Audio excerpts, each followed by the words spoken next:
I think I'll just say the eighth house gets a bad rap. It does get a bad rap, especially its association with death. Like it is those juicy things we talked about as well. As much as people do not like to admit it, like everyone is fascinated with money and sex, and that is just that's life. And like fascinated by the taboo, by the conspiracy, by those deeper things. And I think now we're kind of in a renaissance where we can explore those a little bit more. Those are coming to light, and the eighth house is also a feminine house.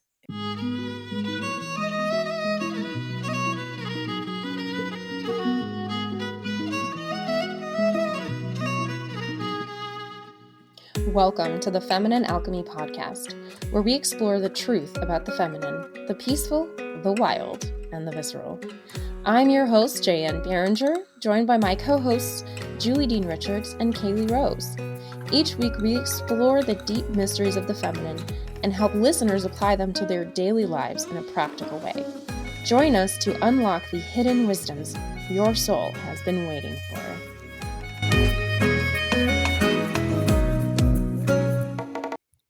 Hello, everyone, and welcome back to Feminine Alchemy.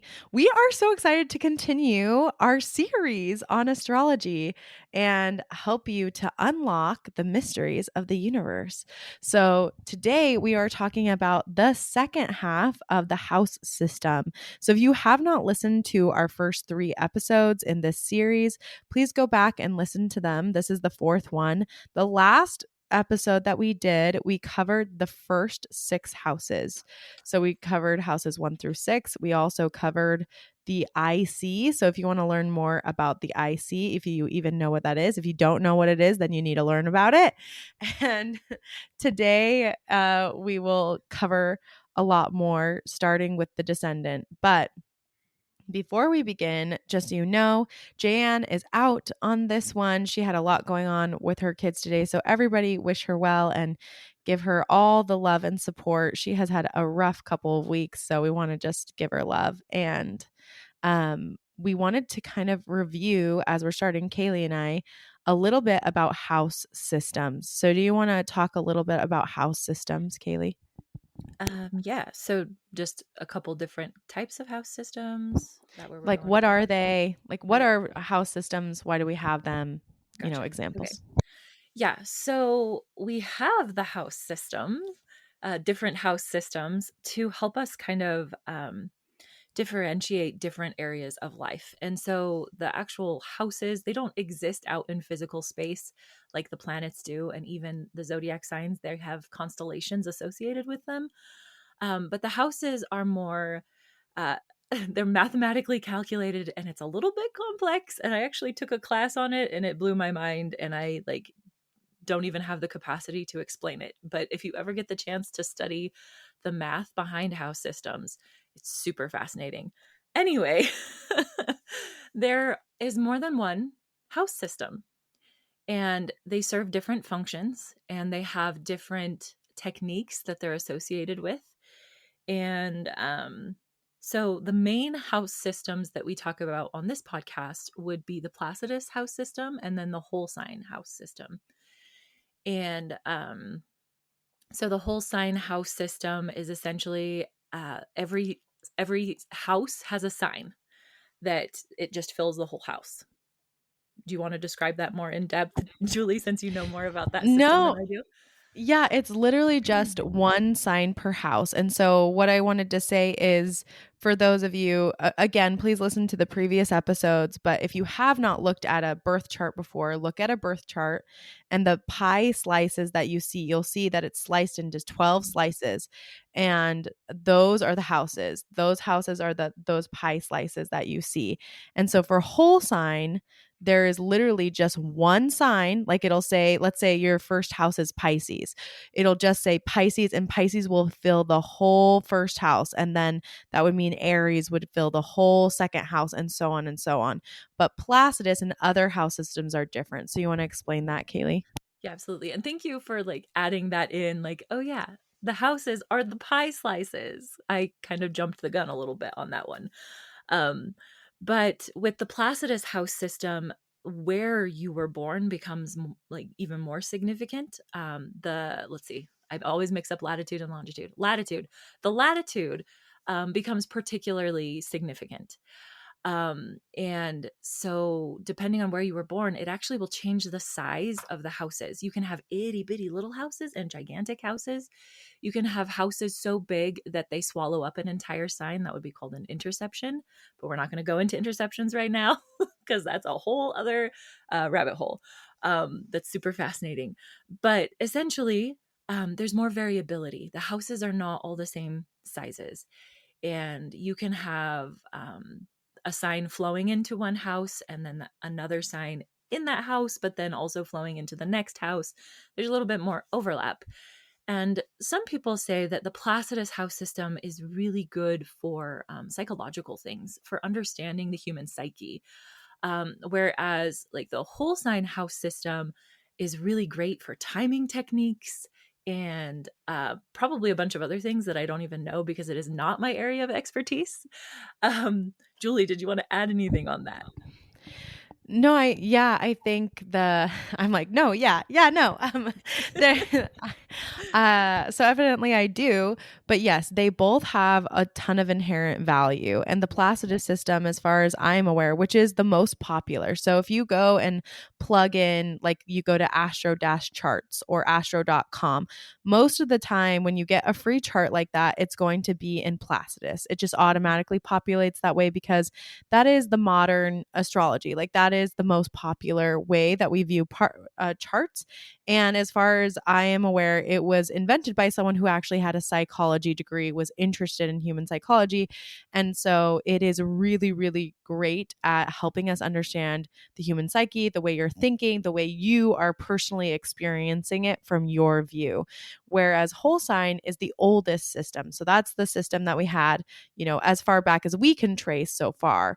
And so whole sign, again, during that time, they were a lot more focused on things like the fates and on timing and what does timing look like for you. And so it's much more, in my opinion, it's very accurate for timing, especially when it comes to the collective. And it's very good for like location.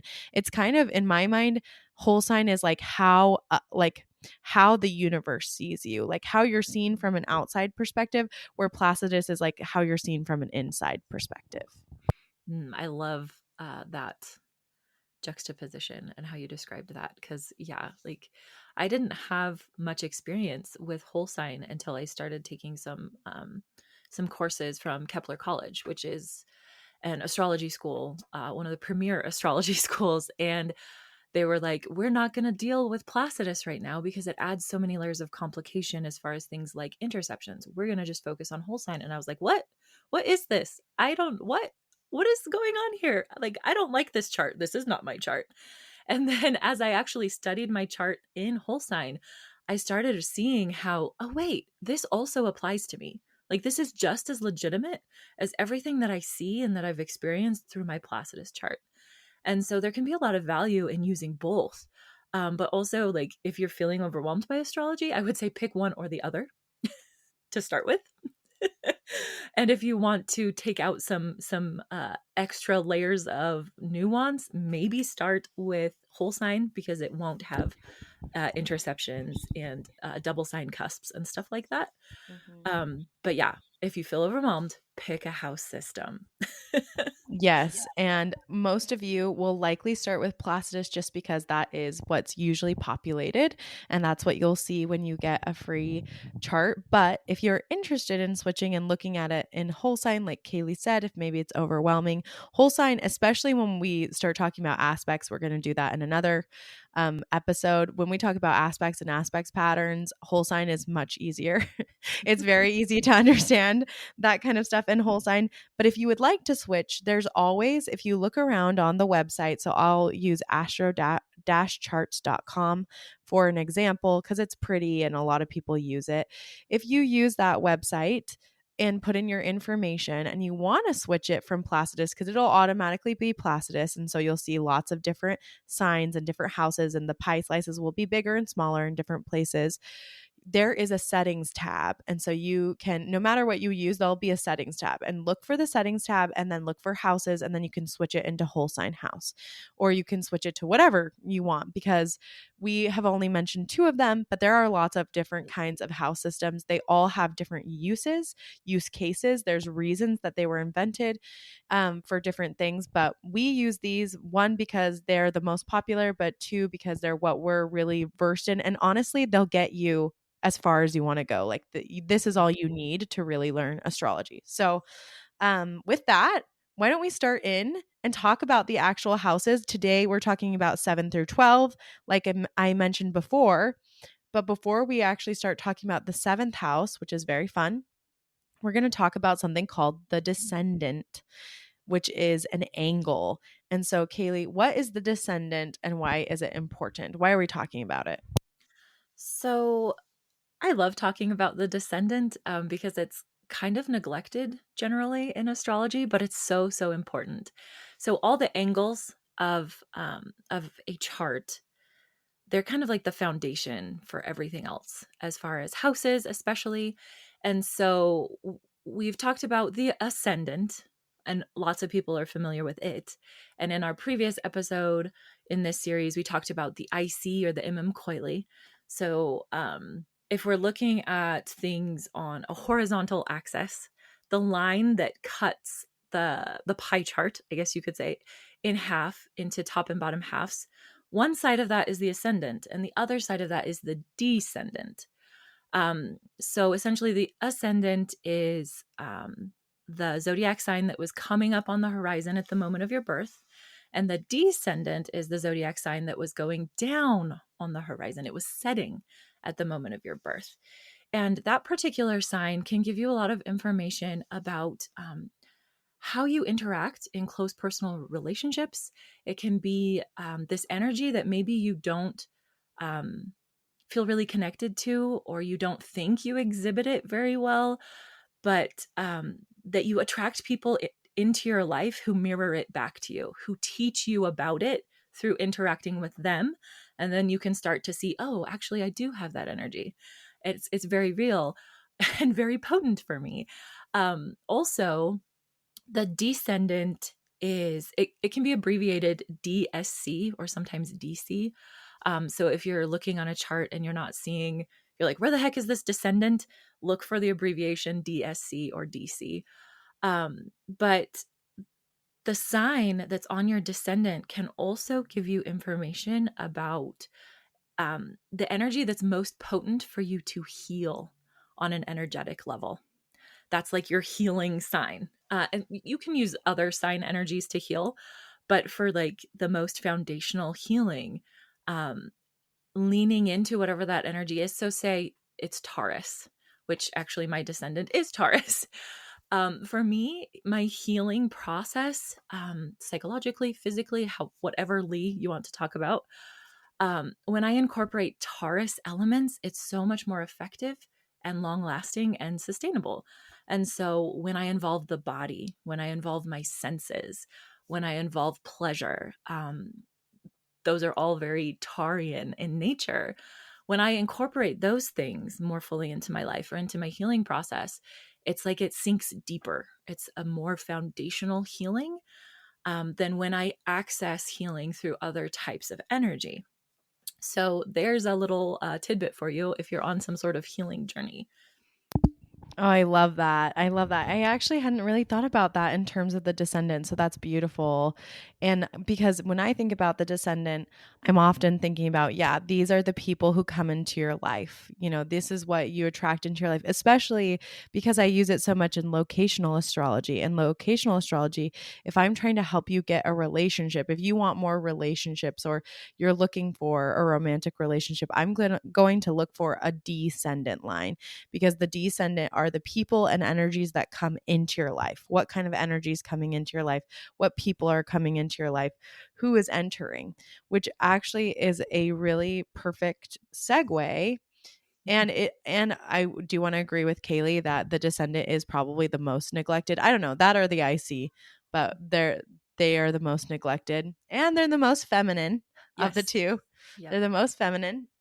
Yeah, the So, midheaven and the ascendant are definitely the most masculine, most obvious, and I think that's part of why everybody knows. Well, everybody who knows about astrology, everybody knows about them, and most people don't say much about the IC or the descendant, and it's that feminine energy. It works a little differently, and now it's coming more to light because feminine energy in general is coming more and more into everyone's awareness. Mhm. And so, if you're trying to find your feminine energy, those two spots are great spots to start. Just like Kayelee was talking about the healing, those can be so potent for your healing of your feminine journey, not just your feminine journey, but there are huge places to start your IC and your descendant. So, just looking at what is there, what do you have there? And then you can go back to our signs episode to understand that sign a little bit deeper and learn what you might need. So, with that, why don't we start talking about the seventh house because it is related to the descendant. So, when I say seventh house, Kayelee, what comes to mind first? So I think of things like marriage and commitment, one on one relationships. There's this element of partnership, and there's almost kind of this legal component as well. There's this contractual component that could come into the seventh house, which is part of why marriage shows up there. Business partnerships can show up there. Um, like other forms of partnership can also show up there. It's all your one-on-one committed relationships. And that can include like your arch nemesis. Like the person that you hate them, they hate you, and you're both determined to do it. Like they would show up in that house. Not everybody necessarily has that kind of relationship with somebody, but if you happen to, you can find out more context for that relationship by looking at your seventh house. Yeah, this is a huge one when we're talking about relationships, marriage. This is this area of life, exactly like Kayelee said, where we are talking about what have you committed to do? What have you committed to? Who have you committed to? And that is why like open enemies show up there along with marriage partners, along with business partners. And also, I find, really long term friendships, really long term relationships come there in that kind of space. But if you do, like if I'm looking at someone and I'm looking for a legal battle, I am going to look at that seventh house. It's going to be really important as far as like the legal astrology, what's going on there will determine a lot. And maybe we can look here too for the commitments that you're afraid of making. Like what are you afraid to do? And what are you more willing to do? And so, but a lot of people are most concerned about this house for the marriage aspect, I would say. Like most people, Mhm. they want to talk about the seventh house, they want to talk about their married life. And the sign in that seventh house can tell you a lot about your married life, along with the planets that are there. They'll give you a good view of your marriage, your commitments, what's going on in that marriage house. And if you're having a tough time in your marriage, often using that sign as a marker of like, okay, let's say like you have Aries in the seventh house, so, and you're having a tough time in your marriage, you might want to use, maybe you need more of that fire energy because maybe you have been either very watery or like very airy. You've let go a lot of that playfulness, that shiningness, that go and physicality that fire brings. Bringing back that fire, that element of fire back into your life can help you with your marriage. Do you have anything else you want to say about the seventh house, Kayelee? Yeah, I just wanted to say that because our society has changed so much from like everybody gets married to not everybody gets married. Also, with this house, there is this sense of like long-term partnership, romantic partnership that is committed but does not necessarily involve marriage. There does need to be an element of commitment though, otherwise it just does not make a lot of sense for the seventh house. I completely agree. Yeah. All kinds of partnerships are going to be here. And the commitment is the important piece of that seventh house. And, and like I said, often the higher the commitment, the more likely it will show up in this Yeah. house for sure. Definitely. So should we move to the 8th house? Yeah. Go So ahead. the eighth house is so fascinating. I get excited about the eighth house. But before we talk about the eighth house, actually, I want to say something else about the seventh house that leads to the eighth house. So, all the houses can kind of function as a progression through life, but they can also function as a progression through different phases of life and different experiences that you're having. And so, I think about like you enter the seventh house to have relationships with other people so that your stuff gets triggered and brought to your attention. You interact with other human beings so that your wounds can kind of get poked and prodded so that you know they're there. And then once you know they're there, you go into the cave. You go into the eighth house. You go into the depths and the darkness and the stuff that maybe you don't want to look at, and you go into this space of like, I'm going to be transformed. And that's where you can truly heal and reclaim those parts and pieces that have been triggered in your interactions in the seventh house. That eighth house is very connected to your soul's worth. It's very connected to the shadow, ancestral things, but it's also really connected to shared resources. So things like debt will show up there. Um, and like if you share your money with your spouse, like if you have a joint bank account, you can look to the eighth house. Other cases of shared resources, because it's not just money, it's any kind of resource, or it can be. So yeah, indebtedness can show up there. Death, taxes will show up in that house. Sexuality can be a big component of the eighth house. It's not the only house where you can kind of tap into and learn more about sexuality, but it's a big one because of its connection to Scorpio and to Pluto and to Mars, but also to like the deep depths of your soul. And sexuality can be very connected to the deep depths of your soul. That was kind of like a fire hose of information all at once. Is there anything you want to like tease out and talk more about, Julie? Yeah, I oftentimes I think about the 8th house as like exactly like Kayelee said, the 7th house is all about our partnerships and being with others, and the 8th house is how do you use those shared resources, or it's other lots of times it's described as it's other people's money. So Yeah. when we talk about value, so it's the opposite of the second house, which we talked about the second house, which is important because the second house is assets, resources, it's physical goods. So the opposite of that is going to be other people's assets, resources, their goods, but also the opposite of that is going to be spiritual goods, and it's going to be spiritual gifts and the deep darkness, right? We were in the light when we were in the second house. We're looking at things on a very like physical level or like shining in the light. And then the 8th house, we're going to the cave, like Kayelee said, and going deep down to the root of things. And so there is often, if you want to look at like stock options, stocks live in the 8th house. Yeah. Taxes live in the 8th house. Inheritances live in the eighth house.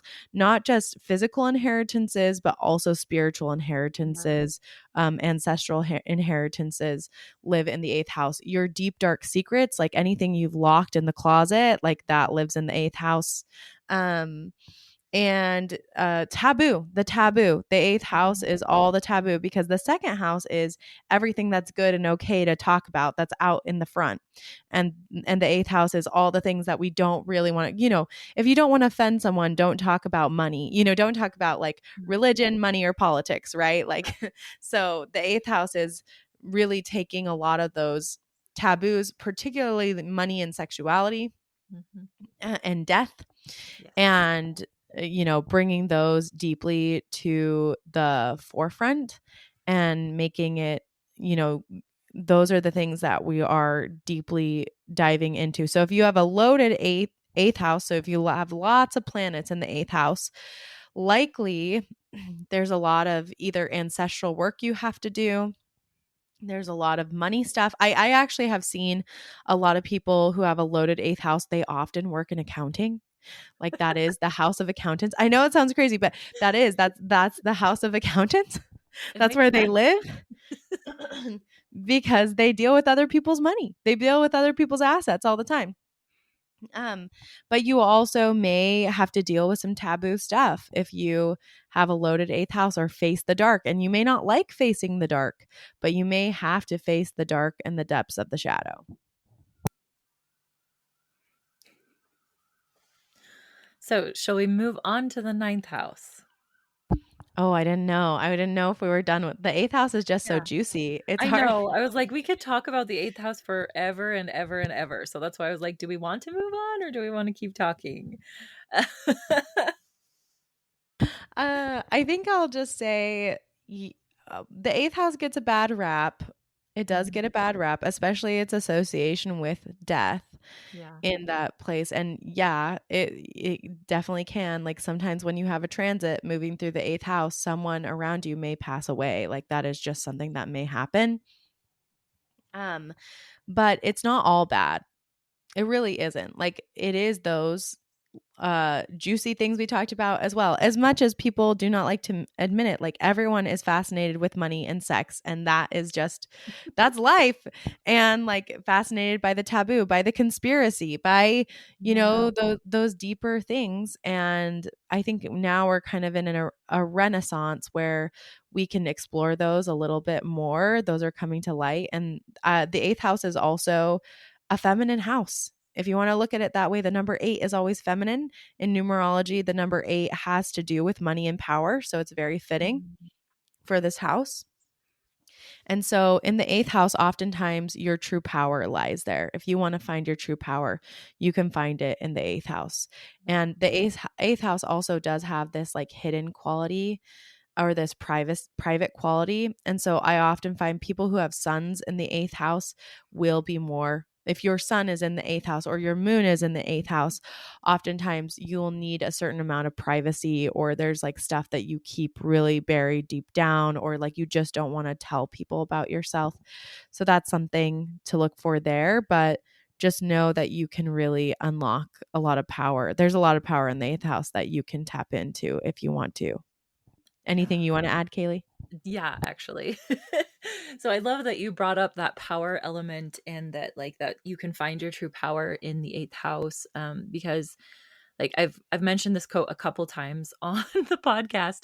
But when I think of the eighth house, I think of this Joseph Campbell quote that's the cave you fear to enter holds the treasure you seek.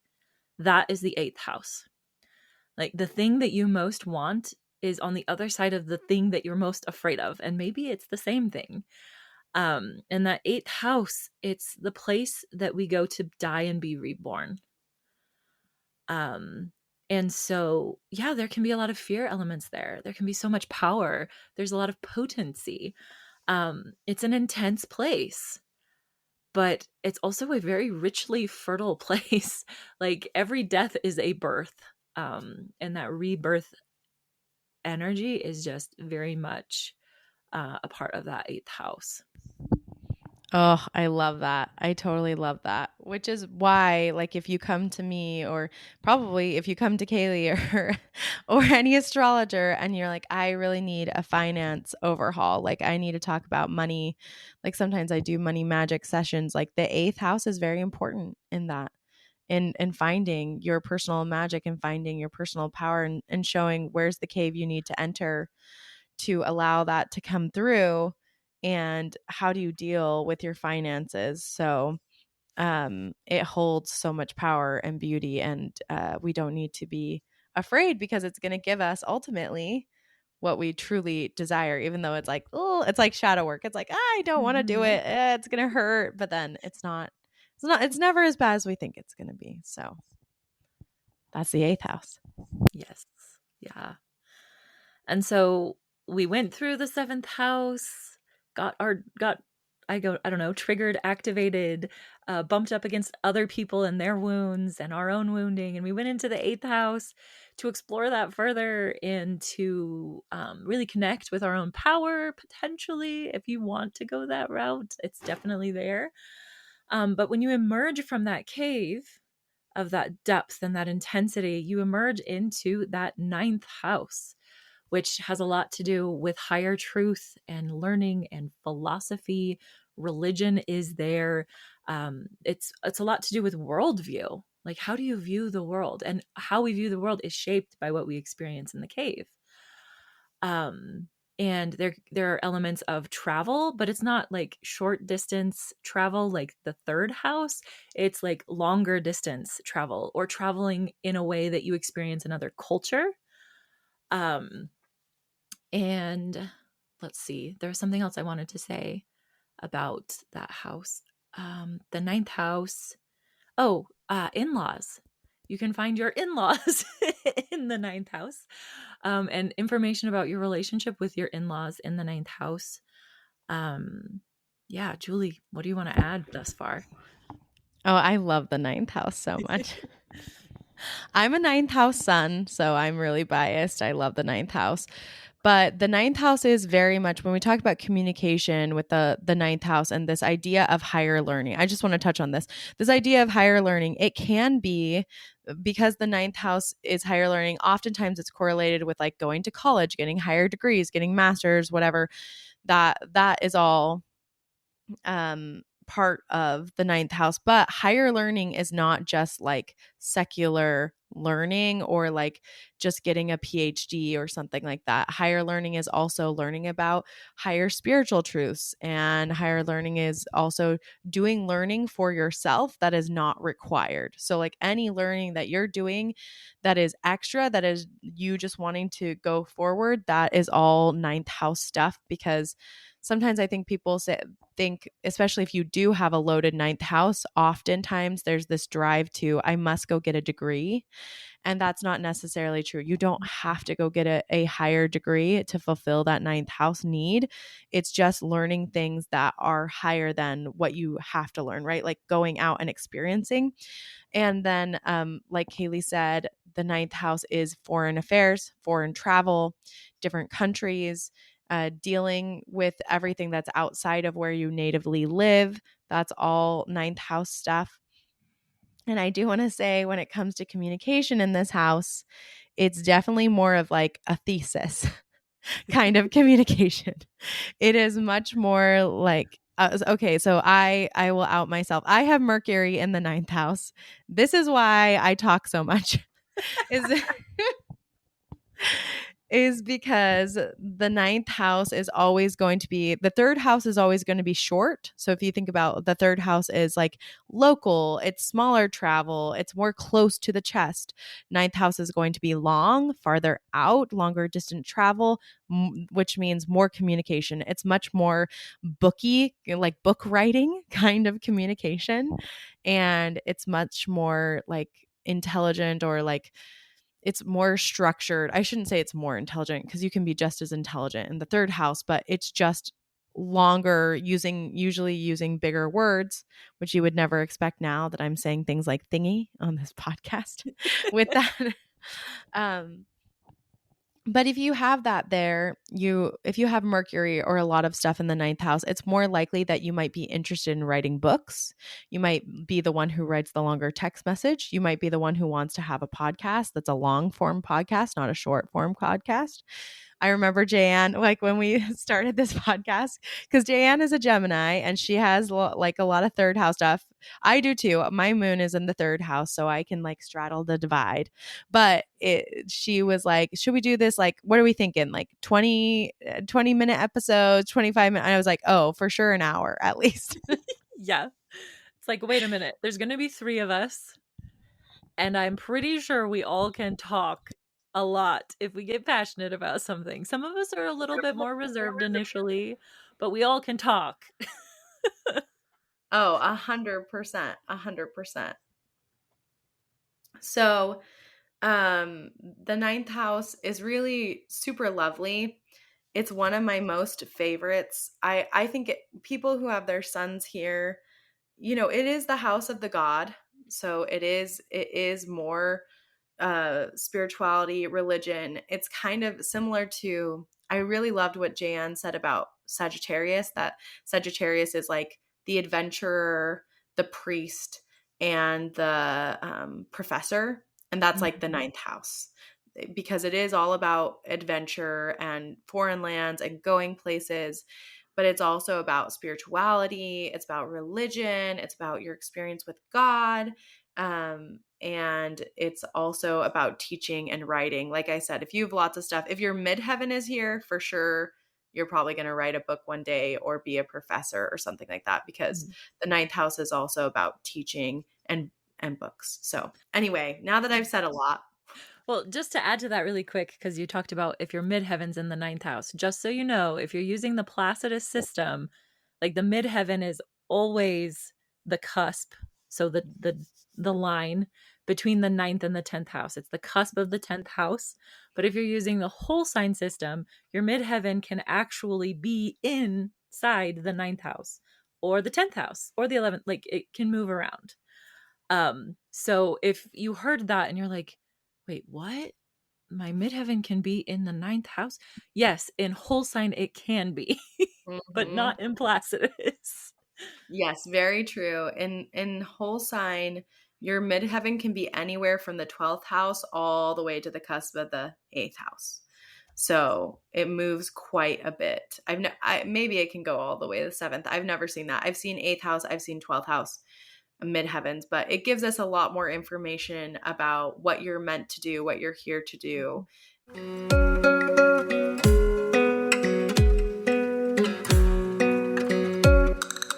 Hey friends, it's Julie. I'm just popping in here real quick to tell you about a very special invitation we have for you. If you have been feeling deeply called to learn more about your feminine identity or to see what feminine power really is, or you're just loving the podcast, then Kayelee and I would love to invite you to join our community, Feminine Alchemist. Inside, we host live monthly women's circles, challenges, and Wheel of the Year celebrations. They are seriously so much fun. We have monthly workshops where we bring in experts to teach on anything from menstruation to mythology. You'll also get access to our library of courses about astrology, intuition techniques, sacred embodiment, and cyclical living. And most importantly, you'll be able to connect with women who are like-hearted and walking the same path as you. So if this sounds exciting to you, join today by clicking the link in the show notes or going to femininealchemist.com. That's alchemist spelled M-Y-S-T. Okay, back to the episode.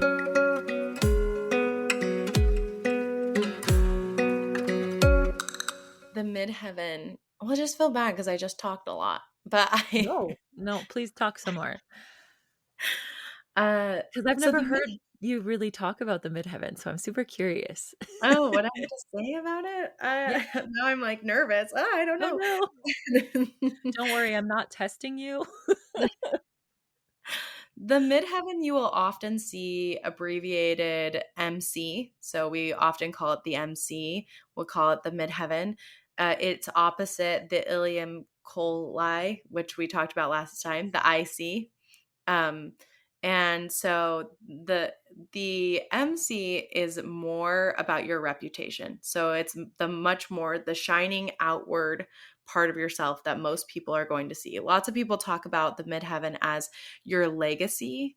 And in many ways it is your legacy. It is the part of you that is the most visible that people will see, but because it's tied to legacy, it is also tied to your career really heavily. So when we're looking at career for people, we look deeply at the midheaven, and it's this, but it is also ultimately like it's more than just your career. So when I say career, I don't just mean like your 9 to 5, your job. I'm talking about, no, what are you doing? What's your life path? So even if like this is the classic, like even if you're a quote unquote stay at home mom, you still have a career. That is your career. You are doing something. It's about your life path and what part of your life path people most easily see about you. So the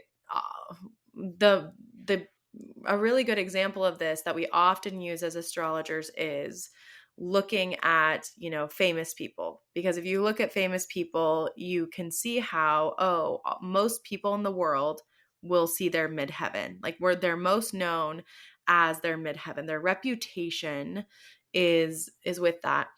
This is also going to So that gives you an idea of how that could work for you and what people will see and where your life path is going. Because some people are very surprised by their midheaven. It doesn't make sense to them.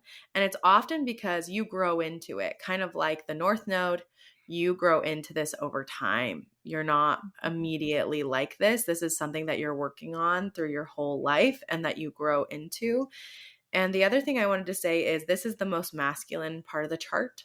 So this is like the most masculine piece. So it can teach you a lot about your relationship with your father, and fathers in general, and your personal masculine, and the masculine in your life and how you show up in a masculine way. So was that okay, Kayelee? Did Yeah, I that do? was wonderful. Thank you. I loved that. So with that, I love that you touched on the North Node and its connection to the Midheaven, because I've often, well, maybe not often, but I've definitely heard the Midheaven described as like it's pointing you to the energy you need to focus on to help you move along your nodal path. So to help you in the process of beginning to live out your North Node energy and being able to integrate your South Node energy in a healthy way. And yeah, like Julie said, it's the most visible part of the chart. And so that the IC, so the Imam Coily, that lower angle, that's the other half of that line with the MC, it's in a lot of ways connected to like your foundations. It's usually an energy you're very familiar with, but it's also it can tell you about like your parent that um, parented you in the least visible way. Like the rest of the world didn't see it, but you felt it. They were close, even if they weren't necessarily super involved in your life. Like they were a big factor in your formation. And that's not always your mother. It can absolutely be your mother. But if you were to look at my chart, my IC actually tells me more about my father, and my MC tells me more about my mother because of the dynamics between my father and mother.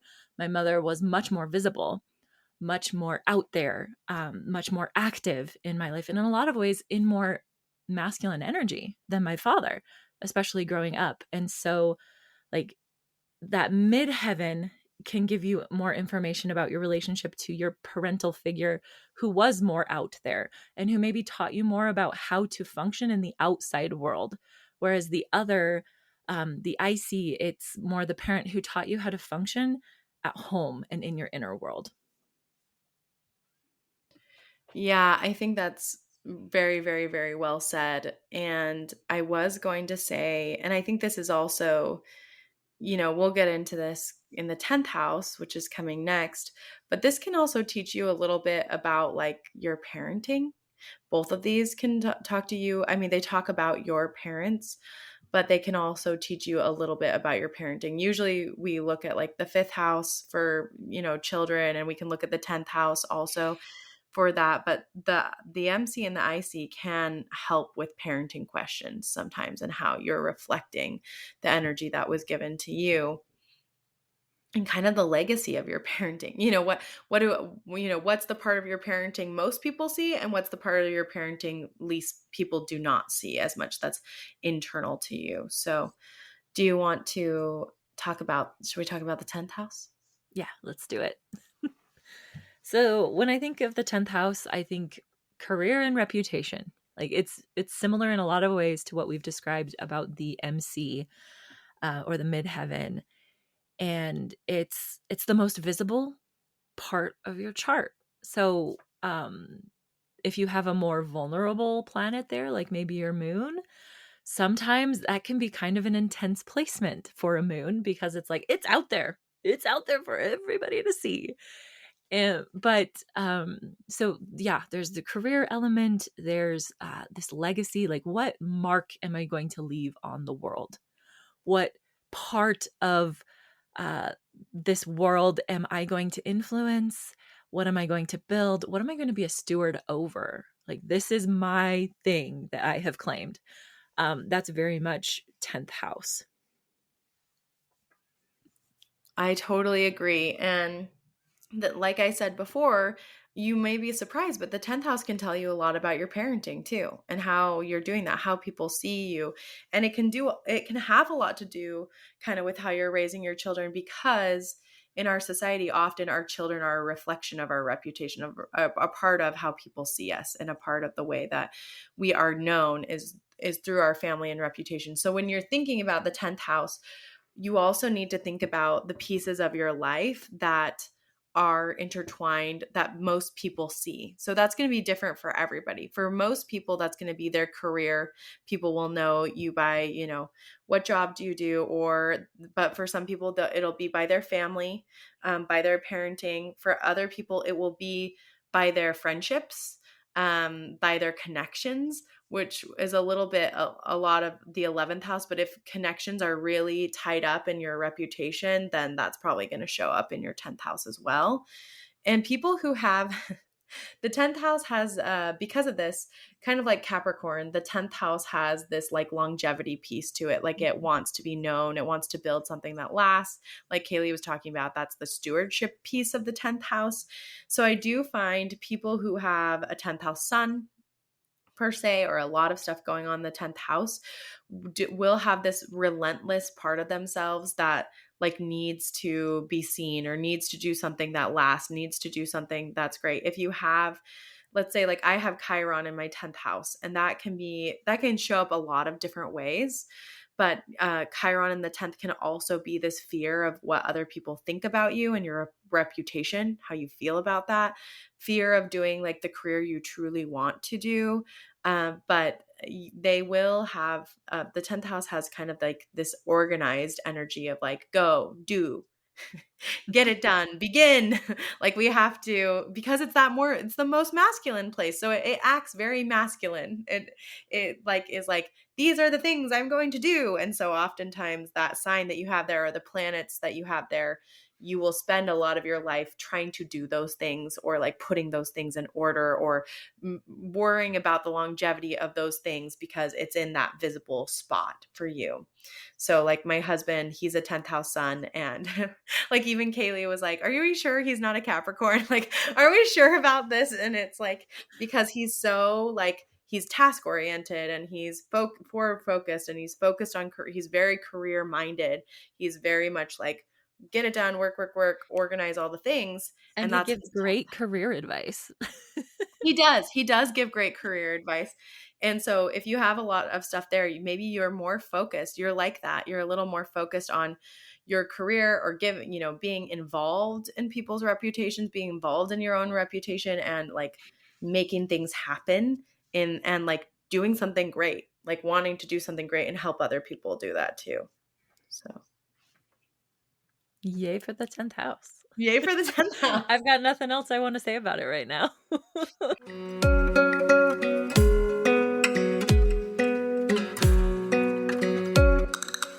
Hey friends, it's Jayan here. If you have been feeling really stressed out about the world lately, you are not alone. There's been enough crazy and fear flying around the internet that even I've been knocked off my rocker sometimes. But it's times like these that I'm really grateful for the tools I have to regulate my nervous system. I developed these tools for myself when I was going through the thick of it. My babies were young and I had a ton of repressed anger. And these tools helped me through other stressful times, including negotiating my own divorce, having difficult money conversations, and of course, the whole COVID experience. And I've put all these tools in a method I call the Authentic Self-Care Method. This is different than other self-care programs because it is a framework for you to find your special sauce when it comes to self-care. And let me tell you a secret. Step 1 is not take a bath, get a haircut, or go to the gym. Step 1 is regulate your nervous system. And that's exactly what we do inside the 3-in-1 membership.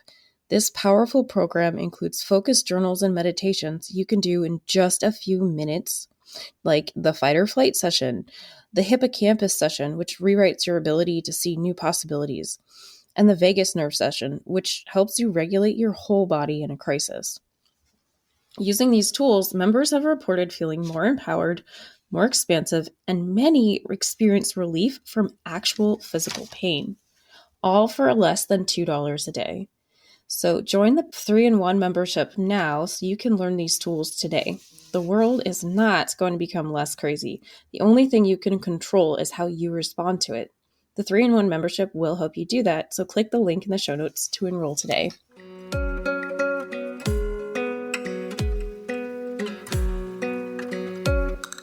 I think of the 11th house as the clubhouse a little bit.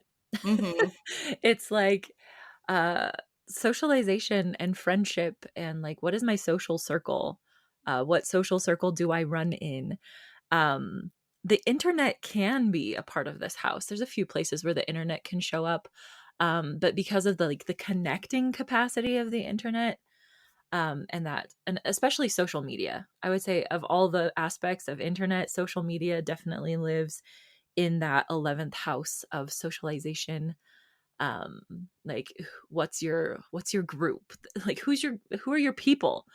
um and it's funny to me, the 11th house kind of makes me laugh because my black moon Lilith is in my 11th house, and so my like dark, potentially chaotic feminine energy, including shadow around that, is in the 11th house. And if I am like uh really fragmented when it comes to my feminine energy, chances are I'm going to be scrolling mindlessly on social media, and I'm going to be comparing myself, especially to other women who have businesses, and I'm going to be like judging myself harshly against them. Like, this is full transparency. Like, this is the deep darkness that can potentially show up with Black Moon Lilith. But also, when I step out of that, like, oh, I'm not going to be okay, like, I not trusting the masculine kind of thing that happens sometimes with Black Moon Lilith, I get amazing connections with very powerful women through social media who lift me up and I lift them up. So there's just like a personal illustration of like, okay, 11th house playing out. There it is. It's social connections in a lot of ways. I 100% agree with that. And oftentimes the 11th house is described as the house of hopes and dreams. Your hopes and Yeah. dreams live in this house. It's what you want. It is so interconnected to your network. It's going to be the things that are outside of your family. It also, though, randomly, it includes stepchildren. So if you have stepchildren, they're part of the 11th house as well. But the 11th house really is all about, like, who do you know? Who do you know? Who's out there, in your social groups and your connections? This is a very people who have their midheavens in the 11th house, usually they do end up having a career in like social media or media in general, something in technology, the arts, just something where you have to know a lot of people to be successful. That's often an 11th house deal because the 11th house is so deeply tied to your network. Sorry, I'm laughing because my like in whole sign, my midheaven is in the 11th house, and my like ultra Pisces, like connected to the IC self, is like, oh, ugh, wait, what? But at the same time, like, yeah, I'm totally doing work that is about connecting and creating community. So, Yeah, I was gonna say, and here you have this podcast and a uh-huh. school that's all online and Hmm. connecting people together and Yep, using networks. Like, it's such an 11th house very much deal. so. Yeah, but technology big time can come up in this house. Innovation, making new innovations, new starts. I mean, a lot of people, especially in Hellenistic or traditional astrology, the 11th house is like a very lucky house. They tend to really love like the fifth and the 11th, because the fifth house is the opposite of the 11th house. So the fifth house is like all the fun things you do for pleasure at home, basically, and like creativity that comes out of you and your body. And then the 11th house is all like the pleasure and creativity that comes out of other people or being connected to other people and other networks of like people who come to you. So it's it's a lot of fun. It's a fun Mhm. place to live and to be. And I was trying to think about an example because I think people like examples of, if you have your son in the 11th house, usually that's someone who is very relationship focused, but very in a network kind of way, like sociable, fun, social butterfly more, a little bit more like that connectivity piece is likely to be part of you if you've got an 11th house sun, or if you have a stacked 11th house, likely you're going to be ending up doing something with networking connections. Maybe you should work on in LinkedIn if you're considering working at LinkedIn. Just kidding. But a lot of your trials, right? If you have Chiron here, you could have or difficult, planets placements. This could also be, maybe those social connections are tough for you, because I've seen that as well. Like having Chiron in this house can make it tough to deeply make relationships and connections in that way.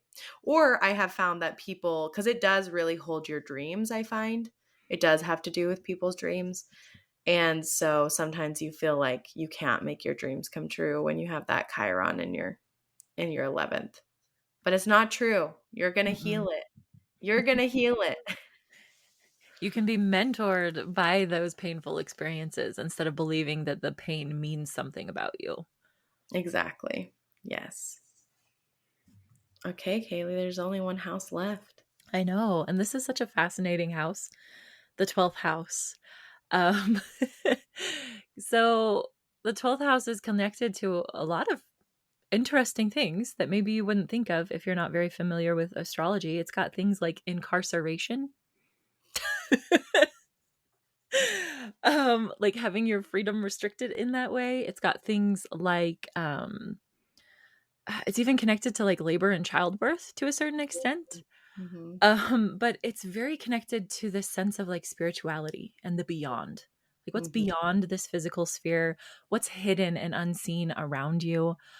Yeah, it is a house that was considered a little bit more unlucky in the past. It was not a great house. That people didn't think of it as a great house because of that component of things like incarceration or even insanity, illnesses that have no obvious explanation, can be connected to that 12th house. But I love the 12th house because it is so connected to like what's beyond the veil, like what's beyond what we currently can sense with our 5 regular senses. What do we know and feel without having a logical explanation for why we know it or we feel it? Julie, what do you want to add about that 12th house? Well, I got to add, like we talked about last time, big animals like Yes. horses live in the 12th house. Big stuff. No, I actually wanted to talk about how it's interesting, but it's connected to hospitals a lot, Yeah. and health workers. So if you're looking at your 12th house and you're like, wow, why do I have so many things in the 12th house? And you happen to work in the medical sphere, that is likely the reason, because the 12th house is connected to health, because the 12th house is connected to death, and in its own way. It's connected to the beyond, the other side, and dealing with things that we see on the outside but are really happening inside, like those mysterious illnesses. It can be a house of loneliness. That's why incarceration is there. Tribulation sometimes in there. Our deepest tribulations, our most difficulties, but often our greatest gifts also hide in that house, and our connection to the spiritual, the beyond, our connection to birth. There's often, when I'm looking for someone like a pregnancy, I will look at the 12th house specifically for things, for finding stuff about pregnancy. It doesn't always pan out, but it's a pretty good predictor of birth and pregnancy. I have like a little mini testimonial about you saying Yes. that. So not with all of, so I have 6 kids for anyone who doesn't know, and I'm pregnant with my 7th. So I have a decent amount of experience when it comes to birth, and solar returns. So solar returns, just really quick, they're like kind of like a natal chart for your year. It's like, these are the energies that are going to be most prominent. These are the opportunities that are going to be available for you in this particular year. These are the challenges. Like, what are you going to do with it? And very frequently, the years that I have been pregnant, I have my son or some other major thing in the 12th house. Not every single time, but very frequently. So there've been a few times I've like looked ahead on my next year's solar return and I've seen like something major in that 12th house and I've been like, "Oh, wait a minute. Uh like maybe that will happen. I don't know if I'm ready for that." But yeah, that's really a thing. Wait, what about this last pregnancy? Oh, What was I your don't solar remember. return? We need to double check on this. But yes, it is Yeah. something an indicator. I've definitely seen that as oftentimes, and our experiences with birth can also be hidden in that house because it is the house of hidden things. So sometimes we are really disconnected with the energy that's in Mhm. the 12th house. We have a hard time um, seeing that energy in ourself or seeing how it could relate to us. We often reject that energy because it's hidden from us. But the 12th house is such a big part of our lives that goes with the unseen, um, and that we experience unseen. Did you find it, Kayelee? Well, I pulled up a different style than I normally do. I did whole sign and from birth location, which is how you usually do it, correct? That's how I usually do it. Yep. There is Uranus in that 12th house, and like Surprise, for baby. for full disclosure, we were not planning on having this baby yet. We planned on a 7th eventually. But yeah, this is definitely a surprise baby, and Uranus is very connected to surprise. Yep. Super surprises. So that's very apt. Yes, definitely. Yep. Surprise baby this year. That's so fun. Which I think it's fun. Kaylee, Kaylee was It's like, been fun. And it's been also, like, as with anything that you didn't necessarily plan for, it has its challenges. yes. Yeah, but I am so excited for you and so fascinating to see that in your 12th house. Mhm. Anything else we want to say about the 12th house? If you have a stacked 12th house, likely you may do work in a hospital setting and things like that. We talked about this last time. Maybe you're a large animal wrangler for Yeah. for movies, but likely if you have a stacked 12th house, you're going to have some connection to the unseen. Whether or not that Yeah, connection is comfortable to you is a different story, whether or not you're willing to look at that connection. But lots of people who have stacked 12th houses often end up with deep spiritual gifts and yeah, gifts to understand the beyond, to feel the veil, to, some people see things, see spirits. So, which can be unnerving sometimes, for sure. but it's not always a bad thing. Oh, the other thing I wanted to talk about with the 12th house is it's very, very connected to mental health. Yes. Your mental health and also mystery diseases both live in the 12th house Yeah. because they're unseen. Yes. Yeah. So taking care, if you do have some mental health stuff going on, the 12th house is a good place to start. What do you have there? What sign is there? The planets and the aspects, and then as well as like what transits. Is there anything passing through your 12th house that will affect your mental health and understanding mental health? So I do find people who have a lot of things in the 12th house are interested in mental health. Mhm. Oftentimes the 12th and the 8th are big partners in that. Anything you want to say, Kayelee? Yeah, I just want to say that I have seen a lot of energy workers, people who deal with subtle energy in one form or another, will have significant placements in that 12th house, to go along with what you said about like spiritual gifts. I've met people with like a lot going on in their 12th house who can speak to spirits very readily and have had a journey with that. And that 12th house and that 8th house, they do have some definite overlap when it comes to like the idea of death, unconscious or subconscious matters. Because that 12th house, it's the last house.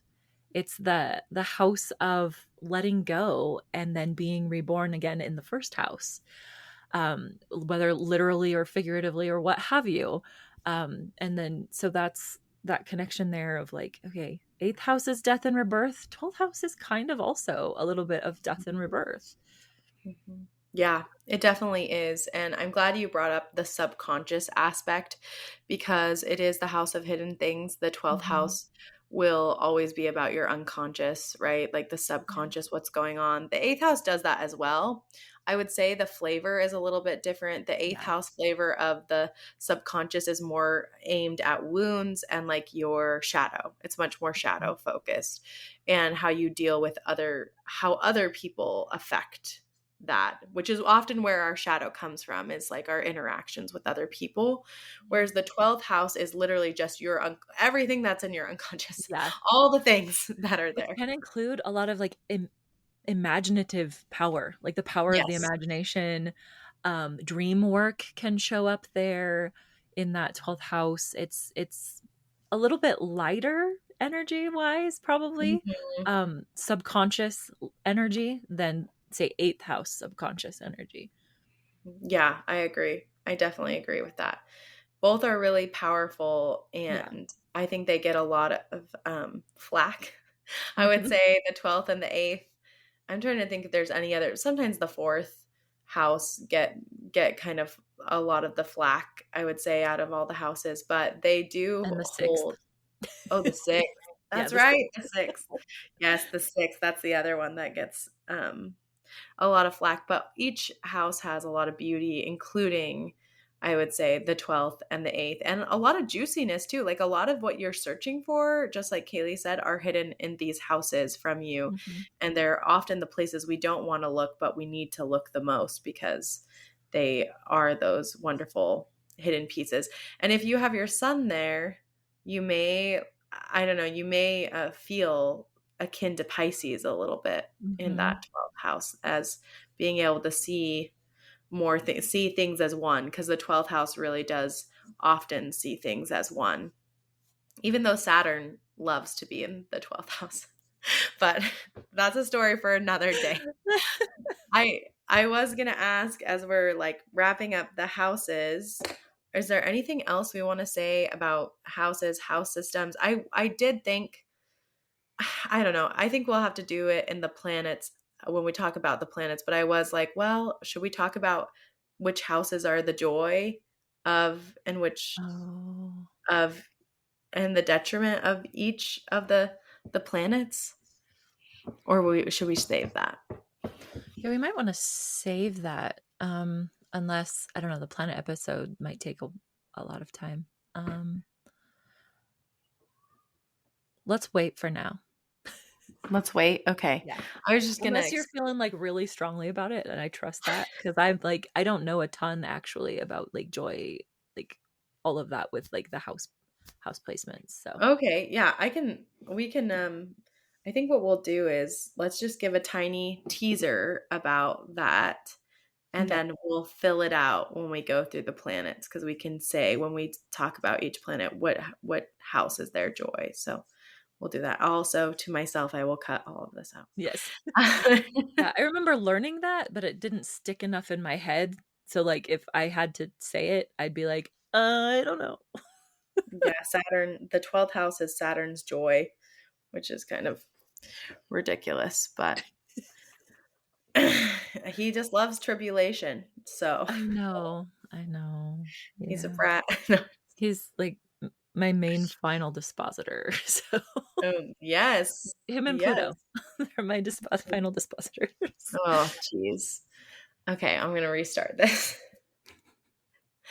So there is one thing I'm just going to touch on, and we'll talk about this more in the planets episode as we go through it, that we haven't been able to cover in this episode on houses, which is that there are different layers to houses. And one of the things that houses do for the planets is that certain planets love to be in certain houses more than others. And I know that's kind of a complex topic, but if you think about each of these pieces that we've talked about in the birth chart, we talked about elements, and then we talked about signs. Now we're talking about houses, and we'll talk about planets.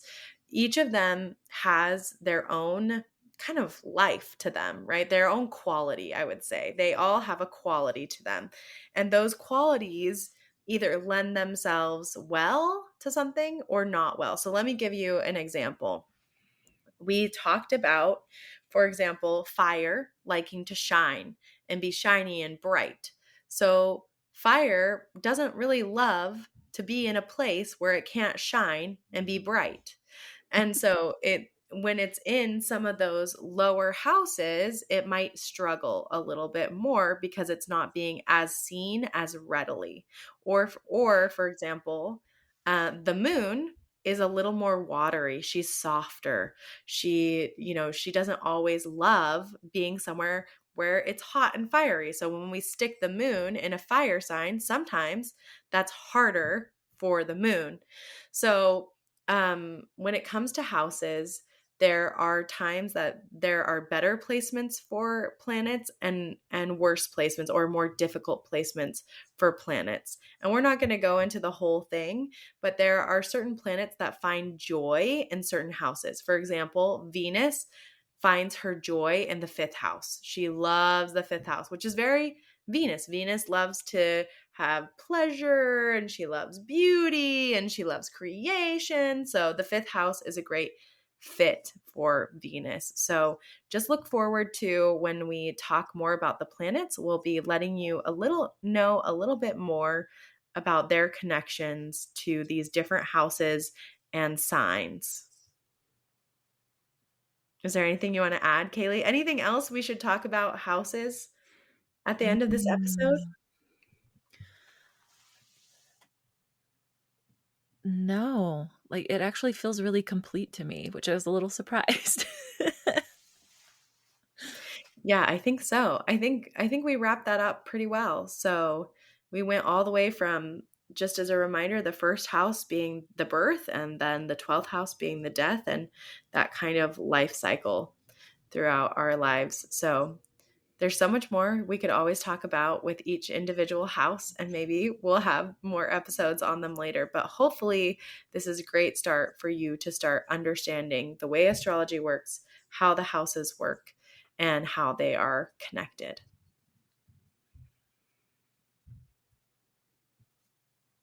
Okay, we'll see you next time. Thanks for joining us on this episode of Feminine Alchemy, and we'll talk to you later. Bye.